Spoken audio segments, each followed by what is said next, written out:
Hello students, स्वागत है आप सभी का मेरे यूट्यूब चैनल विज्ञान क्लासेस में।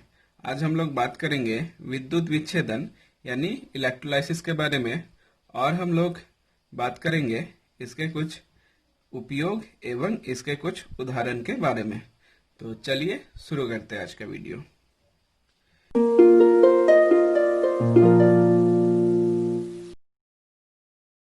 विद्युत विच्छेदन यानी इलेक्ट्रोलाइसिस ये क्या होता है? देखिए, किसी यौगिक पदार्थ के पिघली अवस्था या घोल अवस्था में विद्युत धारा द्वारा रासायनिक विघटन यानी केमिकल डिकम्पोजिशन की विधि को विद्युत विच्छेदन कहते हैं। उदाहरण, पिघले सोडियम क्लोराइड का विद्युत धारा द्वारा सोडियम और क्लोराइड में बदलना। तो चलिए हम लोग इसे एक बार एक्सप्लेन करके देखते हैं। जैसे हम लोग मान लीजिए NaCl लेते हैं, पिघला हुआ NaCl। तो ये पिघला हुआ NaCl पे क्या रहेगा? इस पे Na+ और Cl- रहेगा, क्योंकि ये इलेक्ट्रोलाइट है, स्ट्रॉन्ग इलेक्ट्रोलाइट। तो ये Na+ और Cl- इस तरह से डिसोसिएट करेगा। अब मान लीजिए हम लोग एक इलेक्ट्रोलाइटिक सेल लेते हैं। लोग जानते हैं कि इलेक्ट्रोलाइटिक सेल पे एक कैथोड होता है और एक एनोड होता है, ठीक। अब इसके अंदर हम लोग क्या रखे हैं? इस सेल के अंदर इस पे हम लोग मोल्टेन NaCl रखे हैं। तो मोल्टेन NaCl रखे हैं, मतलब इसके अंदर हमारे Na+ आयंस भी है और Cl- आयन भी है। अब क्या होगा? जैसे यहाँ पे हम लोग 2 इलेक्ट्रोड लिए हैं और इसे क्या करेंगे? हम लोग बाहर बैटरी से इसे कनेक्ट कर देंगे। तो क्या होगा? ये जो Na+ जो है पॉजिटिव आयन, तो हम लोग पहले भी बात कर चुके हैं, जो कैटायन होता है वो कैथोड के तरफ मूव करता है ना। कैटायन जो होगा वो कैथोड के तरफ मूव करेगा। तो ये मान लीजिए कैथोड है, तो कैथोड पे कौन सा चार्ज होगा? कैथोड पे चार्ज होगा नेगेटिव। अब कैटायन जो होगा वो किसके तरफ मूव करेगा? ऑपोजिट चार्ज के तरफ। तो कैथोड पे नेगेटिव चार्ज होगा। तो ये जो होगा Na+, ये कैथोड के तरफ मूव करेगा। और जो क्लोरीन माइनस है, क्लोराइड आयन जो है, ये एनोड के तरफ मूव करेगा। तो एनोड में कौन सा चार्ज होगा? नेगेटिव किसके तरफ जाएगा? पॉजिटिव के तरफ, इसलिए एनोड पॉजिटिव के तरफ मूव करेगा। और ये आगे क्या होगा? देखिए, कैथोड में Na+ एक इलेक्ट्रॉन लेगा और as a sodium solid deposit हो जाएगा। और एनोड में क्या होगा? एनोड में Cl- एक इलेक्ट्रॉन दे करके Cl पे कन्वर्ट होगा, और ये Cl और एक Cl के साथ कंबाइन करके एज ए Cl2 एनोड से उत्सर्जित होगा एज ए Cl2 गैस, है ना। अब बात करते हैं हम लोग वोल्टामीटर या इलेक्ट्रोलाइटिक सेल किसे बोलते हैं। तो वोल्टामीटर या इलेक्ट्रोलाइटिक सेल क्या होता है? जिस पात्र में विद्युत विच्छेदन की क्रिया की जाती है उसे वोल्टामीटर या इलेक्ट्रोलाइटिक सेल कहते हैं। मतलब जिस पात्र पे ये प्रोसेस हम लोग करेंगे विद्युत विच्छेदन का, उसे ही हम लोग वोल्टामीटर या इलेक्ट्रोलाइटिक सेल बोलते हैं। जैसे ये जो पात्र हम लोग का हो गया, ये हम लोगों का वोल्टामीटर या इलेक्ट्रोलाइटिक सेल, इसे हम लोग बोल सकते हैं। अब हम लोग बात करते हैं जल का विद्युत विच्छेदन यानी इलेक्ट्रोलाइसिस ऑफ वाटर प्लैटिनम के इलेक्ट्रोड के द्वारा। तो हम लोग प्लैटिनम के इलेक्ट्रोड के द्वारा वाटर का इलेक्ट्रोलाइसिस करेंगे। तो देखिए, शुद्ध जल एक बहुत ही दुर्बल इलेक्ट्रोलाइट है, इसीलिए इसका आयनीकरण बहुत कम होता है। लेकिन जब जल में थोड़ा अम्ल जैसे कि H2SO4 मिला दिया जाता है तो जल का आयनीकरण की मात्रा बढ़ जाती है और जल की विद्युत परिवहन क्षमता बढ़ जाती है। तो जो शुद्ध जल होता है, आप जानते हैं पिछले क्लासों पे भी हम लोगों ने इसके बारे में बात किया है कि शुद्ध जल बहुत ही दुर्बल इलेक्ट्रोलाइट है। तो दुर्बल इलेक्ट्रोलाइट होने से ये अच्छी तरह से डिसोसिएट नहीं होगा, टूटेगा नहीं, है ना। इस पे अगर हम लोग थोड़ा सा अम्ल डाल देते हैं जैसे कि H2SO4, ये अगर डाल देते हैं तो इनका जो विद्युत विच्छेदन जो है वो बड़े ही आसानी से होगा। तो देखिए, विद्युत विच्छेदन के समय जल और अम्ल दोनों का आयनीकरण निम्न प्रकार से होता है। जैसे कि आप लोग जानते हैं कि H2O यानी वाटर, तो ये जो वाटर है H2O, तो ये टूट करके क्या देगा? ये टूट करके H++ OH माइनस आयन देगा। ठीक उसी तरह से हम लोग इस पे थोड़ा सा अम्ल लिए हैं, मतलब H2SO4 लिए हैं, तो ये टूट करके 2 H पॉजिटिव प्लस एक SO4 2 माइनस आयन देगा। तो अब देखिए हमारे पास एक कैटायन है मतलब H प्लस और 2 एनायन है। एक है हम लोग का OH माइनस, दूसरा है SO4 2 माइनस। तो हम लोगों ने पहले भी बात किया, जो कैटायन होगा वो कैथोड के तरफ मूव करेगा और जो एनायन है वो एनोड के तरफ मूव करेगा। तो इस केस पे हमारा कैटायन जो है वो H प्लस है, तो H प्लस क्या करेगा, कैथोड में H प्लस एक इलेक्ट्रॉन लेकर के H बनाएगा। ये H फिर से और एक H के साथ कंबाइन करके एज ए H2 गैस लिबरेट हो जाएगा। ये कहाँ होगा, ये होगा कैथोड पे। कैथोड मतलब जो नेगेटिव इलेक्ट्रोड है ना। और एनोड में क्या होगा, एनोड पे मतलब जो पॉजिटिव वाला जो इलेक्ट्रोड है उसमें क्या होगा। अब देखिए इस पे दो दो नेगेटिव आयन है, OH माइनस भी है और SO4 2 माइनस आयन भी है। तो आप अगर मेरा पिछला वीडियो देखे होंगे तो उसमें हम लोगों ने एक्टिविटी सीरीज का बात किए थे और उनमें हम लोगों ने मेटल्स को और नॉन मेटल्स को इस तरह से अरेंज किया था कि जो नीचे है उनका डिस्चार्ज पहले होगा, ऊपर वाले का बाद में होगा। तो आप अगर ये सीरीज को देखें तो यहाँ पे SO4 का जो पोजीशन है ये सबसे ऊपर में है और OH माइनस का जो स्थान है वो सबसे नीचे है। मतलब जब डिस्चार्ज का बात होगा तो OH माइनस आयन पहले डिस्चार्ज होगा SO4 2 माइनस आयन से। तो देखिए एनोड में वही हो रहा है, हम लोग SO4 2 माइनस का डिस्चार्ज नहीं कर रहे हैं, हम लोग क्या कर रहे हैं, OH माइनस एक इलेक्ट्रॉन दे करके OH में कन्वर्ट होगा और ये OH 4 OH आपस में कंबाइन करके 2H2O प्लस O2 देगा। ओके, अब हम लोग बात करते हैं कॉपर सल्फेट के जलीय घोल का विद्युत विच्छेदन कॉपर इलेक्ट्रोलाइट के प्रयोग के द्वारा। तो अब हम लोग क्या करेंगे, विद्युत विच्छेदन करेंगे किसका, कॉपर सल्फेट का। अब हम लोग विद्युत विच्छेदन करेंगे कॉपर सल्फेट का, मतलब CuSO4 का हम लोग अब क्या करेंगे, इलेक्ट्रोलाइसिस। और कौन से इलेक्ट्रोड के द्वारा, मतलब इस पे जो हम लोगों का जो ये रॉड होंगे ये क्या का होगा, ये दोनों ही कॉपर का होगा, इस पे दोनों ही कॉपर इलेक्ट्रोड होंगे। ठीक, तो हम लोग लिए हैं कॉपर सल्फेट का जलीय घोल। तो कॉपर सल्फेट का जलीय घोल अगर होगा तो उसमें क्या होगा, क्योंकि कॉपर इलेक्ट्रोलाइट है तो copper 2 positive plus SO4 2 minus में ब्रेक होगा। और हम लोग जानते हैं पानी भी थोड़ा सा डिसोसिएट होता है, तो पानी भी H plus plus OH minus में डिसोसिएट होगा। तो हमारे पास दो तरह के कैटायन और दो तरह के एनायन है। तो अब बात हुआ कि हम लोगों का जो ये अलग अलग इलेक्ट्रोड है, कैथोड और एनोड, इनमें कौन लिबरेट होंगे, है ना, कौन डिपोजिट होंगे, कौन लिबरेट होंगे। तो अगर हम लोग कैथोड का बात करें, कैथोड मतलब जो नेगेटिव इलेक्ट्रोड है, तो देखिए हमारे पास दो आयन्स है, कॉपर 2 पॉजिटिव और H प्लस आयन। तो आप अगर फिर से हमारा रिएक्टिविटी सीरीज अगर देखें तो उसपे कॉपर का जो पोजीशन है वो नीचे है, हाइड्रोजन का पोजीशन इसके ठीक ऊपर है। मतलब जब डिस्चार्ज का बात होगा तो कौन पहले डिस्चार्ज होगा, कॉपर 2 पॉजिटिव, उसके बाद हमारा हाइड्रोजन डिस्चार्ज होगा। तो आप देख सकते हैं इस पे, यहाँ पे हमारे कैथोड पे क्या होगा, कैथोड पे कॉपर 2 पॉजिटिव प्लस 2 इलेक्ट्रॉन लेकर के ये as a copper solid deposit हो जाएगा कैथोड में।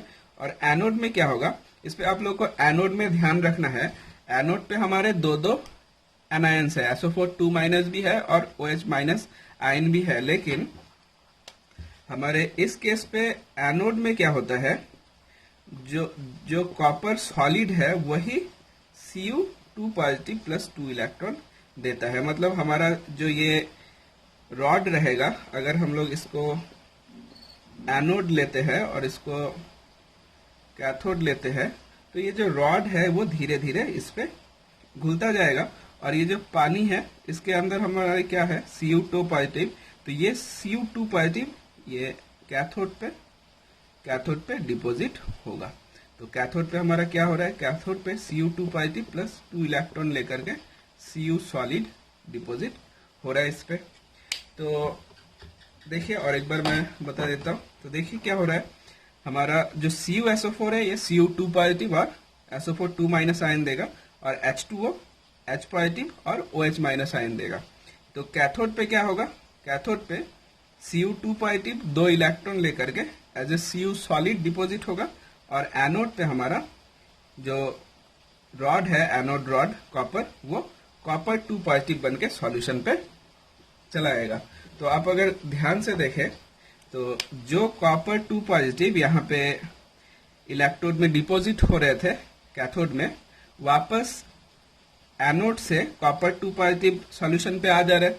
मतलब ये सॉल्यूशन पे जो कॉपर 2 पॉजिटिव जो आयन है उसका जो अमाउंट है वो घटेगा भी नहीं, बढ़ेगा भी नहीं, क्योंकि जितना आयंस कॉपर सॉलिड में कन्वर्ट होगा उतना ही कॉपर 2 पॉजिटिव वापस सॉल्यूशन में आ जाएगा, जिस वजह से हमारा जो कॉपर 2 पॉजिटिव का जो कॉन्सेंट्रेशन है वो चेंज नहीं होगा। तो देखिए यहाँ पे इसी चीज को हम लोग लिखे भी है। अतः इलेक्ट्रोलाइट में कॉपर सल्फेट की सांद्रता स्थिर बनी रहती है। इस तरह इन विद्युत विच्छेदन में कॉपर धातु एनोड में घुलती जाती है और कैथोड में जमा हो जाती है ना। ओके, अब हम लोग इसके उपयोग के बारे में देखेंगे। विद्युत विच्छेदन के उपयोग यानी एप्लीकेशन ऑफ इलेक्ट्रोलाइसिस। तो सबसे इंपॉर्टेंट एप्लीकेशन है इसका विद्युत लेपन यानी इलेक्ट्रोप्लेटिंग। तो इलेक्ट्रोप्लेटिंग क्या होता है, ये आप सभी ने देखा होगा अपने घर में या बाहर कहीं पे भी आप देखे होंगे जरूर इसे। तो इसमें क्या होता है, आप देखेंगे कि मान लीजिए कोई एक धातु है, सपोज लोहे का है, उसके ऊपर आप लोग देखे होंगे कि उस पे चांदी का या फिर तांबे का एक परत चढ़ाया हुआ है। आप लोग इसको ऑर्नामेंट पे भी देखे होंगे, जैसे गोल्ड आप लोग देखेंगे कि आजकल गोल्ड के कुछ ऐसे ज्वेलरी है जो एक्चुअली गोल्ड के नहीं है, उस पे क्या होता है, गोल्ड का एक प्लेटिंग किया हुआ होता है, जैसे एक परत लगाया जाता है। तो ये जो परत लगाया जाता है, प्लेटिंग किया जाता है, इसका उद्देश्य विभिन्न तरह का हो सकता है। मे बी ये उसे स्ट्रांग बनाने के लिए, मतलब और भी अच्छा बनाने के लिए होगा, जिससे वो कोरोजन ना हो, इस तरह के चीज, जंग ना लगे, या फिर उसे दिखने में सुंदर बनाने के लिए हो सकता है। इस तरह का बहुत तरह का उसका यूज हो सकता है।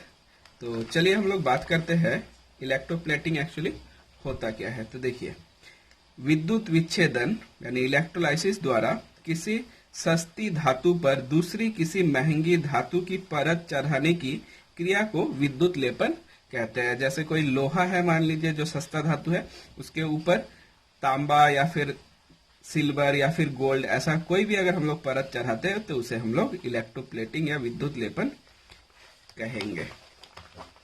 तो देखिए इस पे प्रोसेस क्या होता है, जिस वस्तु पर विद्युत लेपन करना होता है उसको अच्छी तरह साफ कर उसका कैथोड बनाते हैं। ये बहुत ही इंपॉर्टेंट पॉइंट है, आप लोग को ध्यान रखना है कि जिसके ऊपर हमें डिपॉजिट करना है उसे हम लोग हमेशा कैथोड बनाएंगे, तथा जिस धातु का लेपन करना होता है उसका एनोड बनाया जाता है। एनोड जिस धातु का बना होता है उसी धातु का उपयोग सॉल्ट का घोल विद्युत विच्छेदन के रूप में प्रयुक्त होता है। सभी धातुएं विद्युत लेपन टैंक में रखी जाती है। जब एनोड और कैथोड का संबंध बैटरी से करके विद्युत प्रवाहित किया जाता है तो एनोड घुलता जाता है और धातु की परत कैथोड पर चढ़ती जाती है। उचित समय तक विद्युत धारा प्रवाहित करके निश्चित मोटाई की परत चढ़ाई जा सकती है। तो चलिए हम लोग इसको और अच्छी तरह से देखते हैं। जैसे मान लीजिए हमारे पास क्या है, हमारे पास एक चम्मच है, मान लीजिए एक स्पून है, चम्मच। अब चम्मच पे हमें क्या करना है, हमें कॉपर का परत चढ़ाना है। ये जो चम्मच है ये चम्मच आयरन का बना है, लोहे का, और हमें क्या करना है, इसके ऊपर कॉपर का परत चढ़ाना है। तो हमने पहले भी बात किया है कि जो जिस धातु पे हम लोग परत चढ़ाएंगे उसे हम लोग हमेशा कैथोड में रखेंगे। कैथोड मतलब जो नेगेटिव चार्ज होगा, तभी तो कैटायन जाके उसके ऊपर डिपॉजिट होगा। तो हम लोग Fe को कैथोड में रखे हैं और जिसका परत चढ़ाना है उसे हम लोग एनोड पे रखेंगे, मतलब पॉजिटिव इलेक्ट्रोड पे। और एक बात जो बहुत ही इंपॉर्टेंट है, इसमें हम लोग क्या करेंगे, ये जो घोल है इसमें हम लोग ये जो एनोड पे जो धातु लिए है उसी धातु का घोल इसमें रखेंगे। जैसे यहाँ पे हम लोग CuSO4 सॉल्यूशन लेंगे, क्योंकि कॉपर एनोड है तो ये सॉल्यूशन पे भी कॉपर होना जरूरी है। अब जैसे ही हम लोग इसे इलेक्ट्रिसिटी से इस तरह से कनेक्ट कर देंगे, मतलब बैटरी से सपोज कनेक्ट कर दिए, तो क्या हुआ, ये जो इलेक्ट्रोप्लेटिंग है स्टार्ट हो जाएगा और यहाँ पे कॉपर का परत धीरे धीरे चढ़ना स्टार्ट होगा और ये जो कॉपर है ये यहाँ पे सॉल्यूशन पे आता जाएगा, कॉपर 2 पॉजिटिव बन करके। तो ये जो रॉड होगा ये धीरे धीरे खत्म होगा और इसके ऊपर डिपॉजिट होता जाएगा। तो इस तरह से हम लोग अपने आवश्यकता अनुसार हमें जितना मोटा परत इसके ऊपर चाहिए उस तरह से हम लोग विद्युत धारा प्रवाह करके इसके ऊपर वैसा परत चढ़ा सकते हैं। तो ये हो गया हम लोग का विद्युत लेपन का प्रोसेस, प्रक्रिया कैसे हम लोग करते हैं। अब हम लोग कुछ उदाहरण देख लेते हैं इलेक्ट्रोप्लेटिंग का। जैसे कॉपर का विद्युत लेपन, जैसे अगर कॉपर धातु का इलेक्ट्रोप्लेटिंग करना है किसी दूसरे धातु के ऊपर तो हम लोग कैसे करेंगे। तो हमने पहले ही बताया कि जिस धातु से प्लेटिंग करना है उसे हम लोग एनोड में रखेंगे और जिस धातु पे करना है उसे हम लोग कैथोड पे रखेंगे। सपोज हम लोग लोहे के ऊपर करना है तो कैथोड पे हम लोग लोहे को रखेंगे, एनोड पे जो कि पॉजिटिव इलेक्ट्रोड रहेगा उस पे हम लोग कॉपर इलेक्ट्रोड को रखेंगे। और इस पे हम लोग सॉल्ट क्या लेंगे, इलेक्ट्रोलाइट क्या लेंगे, कॉपर सल्फेट यानी CuSO4 का घोल जिसमें थोड़ा H2SO4 मिला हुआ होगा। हम लोग इसके बारे में ही अभी बात किए। अब हम लोग बात करते हैं निकेल प्लेटिंग के बारे में। अगर किसी धातु के ऊपर आपको निकेल का प्लेटिंग करना है तो फिर से जिस धातु से प्लेटिंग करना है, जैसे हम लोगों को निकेल से प्लेटिंग करना है तो निकेल को हम लोग एनोड पे रखेंगे और किसके ऊपर करना है, आयरन के ऊपर करना है तो हम लोग कैथोड पे रखेंगे, मतलब नेगेटिव पे। और इस पे इलेक्ट्रोलाइट क्या लेंगे, इस पे इलेक्ट्रोलाइट लेंगे हम लोग निकेल सल्फेट NiSO4। अब हम लोग अगर चांदी से इलेक्ट्रोप्लेटिंग करना चाहे तब क्या करेंगे, हम लोग एनोड पे शुद्ध चांदी को लेंगे और कैथोड पे साफ वस्तु जिस पर प्लेटिंग करनी है उसको हम लोग कैथोड पे रखेंगे। और इस पे हम लोग इलेक्ट्रोलाइट क्या लेंगे, इस पे इलेक्ट्रोलाइट लेंगे हम लोग सोडियम अर्जेंटोसाइनाइड का घोल, मतलब NaAg ब्रैकेट पे CN2। ये सारा चीज थर्ड ब्रैकेट पे रहेगा। आप लोग को ये फॉर्मूला ध्यान रखना है ना, ये एक कॉम्प्लेक्स है। ओके, तो ये तो एक एप्लीकेशन हुआ हम लोगों को इलेक्ट्रोलाइसिस का।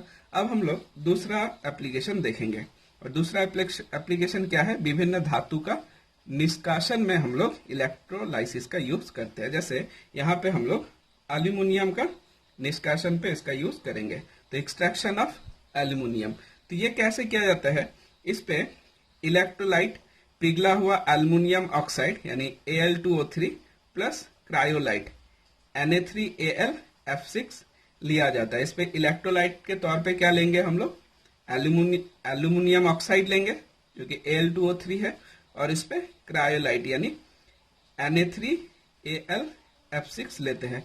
आप लोग को इसका यूज बता देता हूं। इसका यूज किया जाता है क्योंकि ये जो इलेक्ट्रोलाइट है ये तो ठोस है, इसे पिघलाना होगा। तो पिघलाएंगे कैसे, इसको गर्म करके। तो ये जो क्रायोलाइट है Na3Al(F6) ये डालने से क्या होता है, इसका जो मेल्टिंग पॉइंट है ये थोड़ा सा कम हो जाता है, मतलब कम तापमात्रा पे ही हम लोग इसको मेल्ट कर पाते हैं। और इस पे कैथोड पे क्या लेते हैं, कैथोड पे हम लोग लेते हैं, हम लोग पूरे प्रोसेस पे नहीं जा रहे हैं क्योंकि आप लोग के सिलेबस पे ये पूरा प्रोसेस नहीं है। बस आप लोग को एनोड और कैथोड पे क्या प्रोडक्ट बनेगा बस इसी के बारे में जानना है। तो इस पे हम लोग कैथोड पे क्या लेते हैं, गैस कार्बन, और एनोड पे हम लोग क्या लेंगे, कार्बन छड़ लेंगे। और प्रोसेस क्या होगा, देखिए प्रोसेस होगा इस पे इलेक्ट्रोड पर प्रतिक्रिया क्या होगा, देखिए डिसोसिएशन ऑफ Al2O3 पहली बात तो Al2O3 डिसोसिएट होगा, है ना। तो क्या कैसे डिसोसिएट होगा, 2Al3 positive plus O2 minus. यहाँ पे Al3 पॉजिटिव स्टेट पे है तो Al3 पॉजिटिव देगा, और ऑक्सीजन यहाँ पे 2 माइनस स्टेट पे है तो ये 2 माइनस देगा, है ना। तो कैथोड पे क्या होगा, कैटायन डिपोजिट होगा। तो Al3 पॉजिटिव 3 इलेक्ट्रॉन के ले करके as a aluminium solid deposit होगा, और एनोड पे O माइनस क्या होगा, एज ए O2 लिबरेट होगा। तो ये हम लोगों का शुद्धिकरण एल्युमिनियम ऑक्साइड का हुआ। तो अब मैं आप लोगों को एक और यूज के बारे में बताता हूं, मतलब एक्सट्रैक्शन कॉपर का। आप लोग के सिलेबस पे कॉपर का शुद्धिकरण भी है, ठीक है। तो प्यूरिफिकेशन ऑफ कॉपर ये कैसे किया जाता है, मैं इसको आप लोग को थोड़ा सा बता देता हूं। तो इस पे क्या किया जाता है, इस पे ऐसा प्रोसेस है, इस पे हम लोग सेम इसी तरह से मान लीजिए ऐसा एक इलेक्ट्रोलाइटिक सेल है। अब इस पे क्या किया जाता है, कॉपर का शुद्धिकरण में हम लोग इस तरह से प्लेट लेते हैं, ठीक है। अब प्लेट में क्या होता है, इस पे दो तरह के प्लेट होते हैं। एक होता है हम लोगों का कैथोड और एक होता है हम लोगों का एनोड। जैसे आप देखिए, मैंने एक प्लेट को इससे कनेक्ट किया है पॉजिटिव से, और दूसरे प्लेट को मैंने नेगेटिव से कनेक्ट किया है, ठीक। तो इस पे क्या किया जाता है, जैसे इस पे कॉपर का शुद्धिकरण किया जाता है। तो मान लीजिए कोई एक कॉपर धातु है, उसका सीट लिया गया एक, मतलब चादर, पतला सा सीट चादर एक लिया गया, और जिसका शुद्धिकरण करना है उसको हम लोग क्या करेंगे, उसको नेगेटिव इलेक्ट्रोड पे रखेंगे। यहाँ पे जो इम्प्योर होगा उसे हम लोग, ये इम्प्योर कॉपर है, यहाँ पे इम्प्योर कॉपर को हम लोग कहाँ पे रखेंगे, नेगेटिव, मतलब इस पे एनोड पे रखेंगे। इम्प्योर को हम लोग एनोड पे रखेंगे, और जो हम लोग का प्योर जो होगा, प्योर को यहाँ पे हम लोग कैथोड पे रखेंगे। कैथोड पे हम लोग प्योर कॉपर को रखेंगे।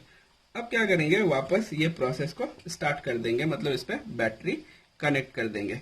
तो क्या होगा, ये जो एनोड पे जो कि हम लोग इम्प्योर कॉपर रखे थे, तो एनोड से इम्प्योर कॉपर इस पे घुल करके, इलेक्ट्रोलाइट पे घुल करके हमारा जो ये प्योर इलेक्ट्रोड है उसमें डिपॉजिट होगा। मतलब ये जो प्योर जो कैथोड है उसका साइज धीरे धीरे बढ़ेगा। इसका जो सीट का साइज है, चादर जो है इस पे, इसका साइज धीरे धीरे बढ़ेगा, और जो एनोड पे जो हम लोग अशुद्ध कॉपर रखे हैं वो धीरे धीरे कम होता जाएगा। तो इस तरह से हम लोग कॉपर का शुद्धिकरण कर सकते हैं। आप लोग देख सकते हैं कि इस तरह से एक डायग्राम दिया हुआ है। तो ये भी प्रोसेस सेम है एल्युमिनियम का, जिस तरह से हम लोग किए हैं, या फिर बाकी इलेक्ट्रोलाइसिस का जो प्रोसेस है लगभग सेम उसी तरह का ही प्रोसेस है, इसलिए मैं इस पे डिटेल्स पे नहीं गया। मैं आप लोगों को जस्ट बेसिक सा जो कॉन्सेप्ट है प्योरिफिकेशन ऑफ कॉपर का, उसके बारे में मैंने आप लोग को बता दिया। तो आशा करता हूँ आप लोग को आज का वीडियो पसंद आया होगा। आप लोगों को इलेक्ट्रोप्लेटिंग, इलेक्ट्रोलाइसिस और इसके यूज जो है ये सारा चीज समझ में आया होगा। तो मिलते हैं हम लोग अपने नेक्स्ट वीडियो में, तब तक के लिए